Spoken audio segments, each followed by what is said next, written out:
Imagine spending months preparing for someone's wedding, flying family in from out of state, color coordinating every outfit, adjusting corsages, smiling through passive-aggressive comments, showing up fully, heart, effort, presence. And then the wedding photos come out, and it's like you were never there. Now imagine what you'd do if your own wedding was 8 days away, and you'd been planning your response for 6 months. If you've ever been disrespected by someone who thought you'd just quietly take it, this story is for you. Hit that like button, subscribe if you're new, and settle in, because this is one of the most calculated, ice-cold, deeply satisfying pieces of petty justice you will ever hear. Let's go back to the beginning, because to understand why this revenge hits so differently, you need to understand exactly what was done and how it was done. My brother had fallen in love and was getting married, and look, I was happy for him, genuinely.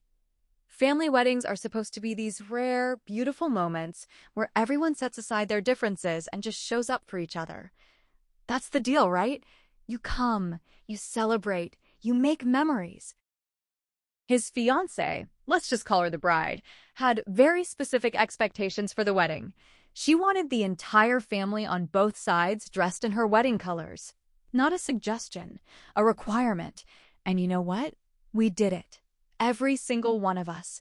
People rearranged work schedules. People booked flights. People drove through the night.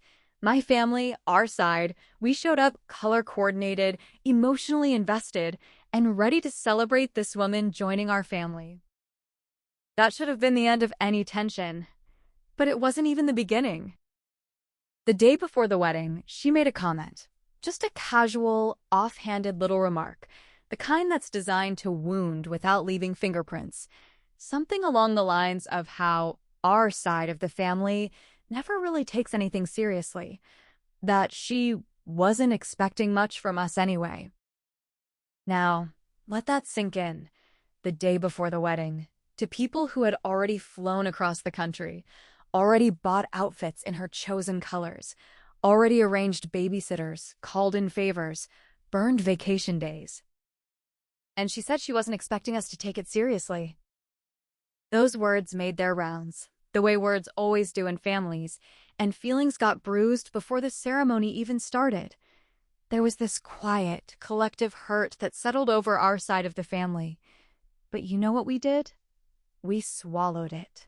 We straightened our ties and smoothed our dresses, and we walked into that wedding and celebrated anyway. We smiled in photos. We danced, we cheered, we helped people with their corsages. We were present. And then the wedding photos came out. I remember scrolling through the posted pictures with this growing sense of confusion that slowly curdled into something darker. Photo after photo, bride and groom, bride's family, bridal party, bride's friends, more bride's family. Our side? Nowhere. I kept scrolling, kept thinking I must be missing something. Surely there's a group shot. Surely there's something, a candid, a background moment, anything. Then the highlight reel dropped. 3 full minutes of carefully edited wedding footage. Music, laughter, beautiful golden hour light. And in 3 entire minutes, the only glimpse of our family was a 3-second clip. 3 seconds. My parents, briefly, standing next to the couple. The rest of us? Erased. It wasn't an accident. I want you to understand that. A photographer doesn't systematically miss an entire half of the wedding guests by mistake. Someone made choices. Someone gave direction. This was intentional. I sat with that realization for a while.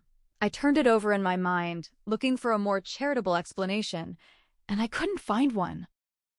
So I reached out, calmly, cordially. I sent her a text asking if she could share any photos with just our siblings in them since nothing had been posted publicly. Reasonable, right? Easy, even. Her response? We never took those photos. We never took those photos. I felt something shift in my chest when I read that, because I had been there. I had physically helped adjust the flowers on someone's wrist so they'd photograph properly. I had stood in that lineup, and now she was sitting behind a screen telling me it never happened. That's not forgetfulness. That's gaslighting.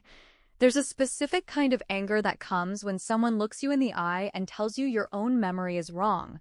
It's not just frustrating, it's destabilizing. It makes you feel crazy. It makes you start second-guessing yourself even when you know what you saw. I didn't push back. I let it go. I gave it 6 months. 6 whole months. Then I reached out again, gently, just asking if maybe she'd found anything in the files she hadn't shared yet. She responded like I'd never asked before in her life, like the first conversation simply hadn't happened. And that was it. That was the moment something inside me went very quiet and very still. I didn't cry. I didn't send an angry text. I didn't bring it up at the next family dinner. I started planning my wedding. I had already been engaged for a little while at that point, but something crystallized for me in that moment. I wasn't just planning a wedding anymore. I was planning a response. A slow, patient, perfectly symmetrical response. I hired a photographer. I hired a videographer. And I had a private conversation with that videographer. A conversation that became the centerpiece of this entire story. The mission was simple, elegant even. Track her, the entire day. Make her feel seen. Hover near her. Let her think the camera loves her. Let her feel like a guest of honor, like the room revolves around her. She'll glow. She'll assume she looks incredible in all the footage. And then in the final cut, in the highlight video that gets posted, that gets saved, that becomes the permanent record of this day, she won't appear for a single second. Not one frame. A mirror held up to exactly what she did to us.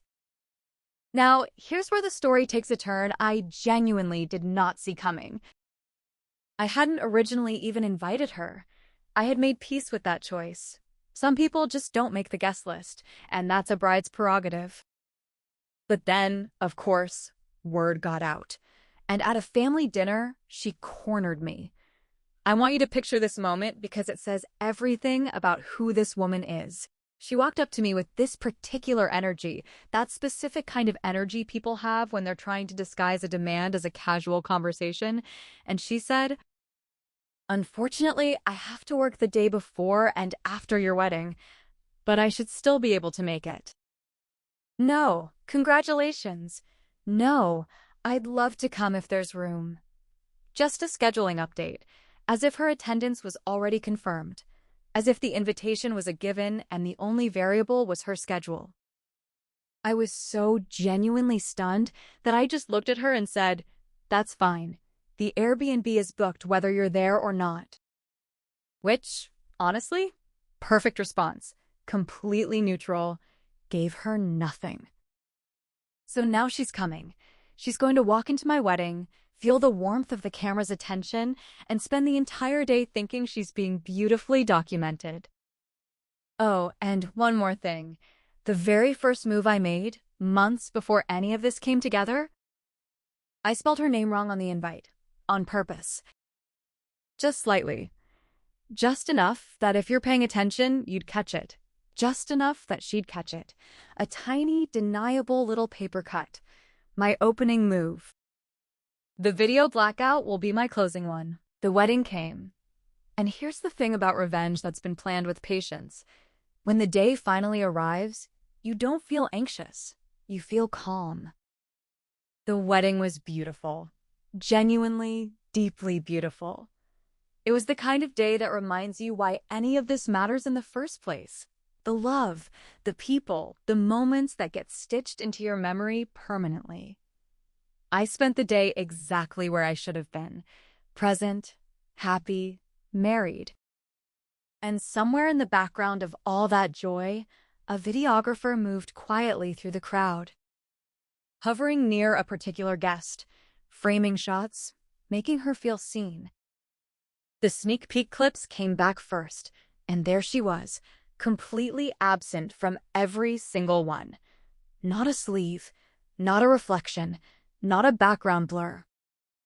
The videographer confirmed they had over 200 gigabytes of raw footage. Somewhere on a hard drive, in some file that will never be opened, she exists. She was technically there.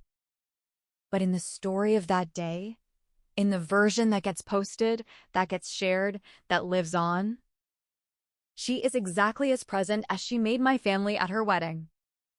Which is to say, she is nowhere. There's something people don't tell you about this kind of justice. It's not loud. It doesn't announce itself.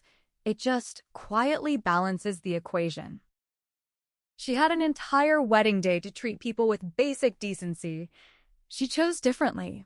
And sometimes, the most powerful response to someone who made you feel invisible is simply returning the favor. If this story hit differently, if you felt that slow burning satisfaction build all the way to the end, do me a favor and smash that like button. It genuinely helps more than you know. Subscribe so you never miss a story like this one. And drop a comment below. What's the most satisfying piece of justice you've ever witnessed or delivered? Because something tells me this comment section is going to be very interesting. See you in the next one.